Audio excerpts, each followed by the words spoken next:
तर बघा संध्याकाळच्या स्वयंपाकामध्ये इथं मी मस्त अशी घेवड्याची उसळ करायला. आता तुम्ही म्हणसाल की घेवड्याची उसळ कशी असते, तर हो, माझ्या मैत्रिणीच्या शेतातले घेवड्याचे शेंगा होते ना, ते थोड्याशा निबर झालेले, त्याच्यामधले त्यांनी सोलून असे मला त्याच्यामधले जे दाणे असतात ना ते काढून दिले होते बघा.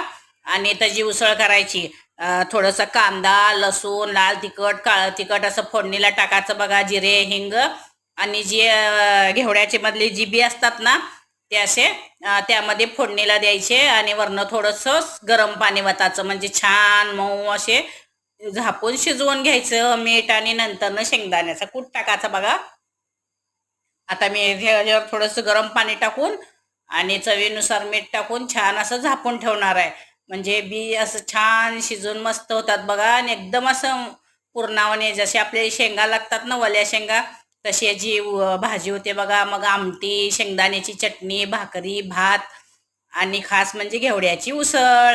असा आहे बघा संध्याकाळचा जेवणाचा बेत. या जेवण करायला चॅनलला सबस्क्राईब करा.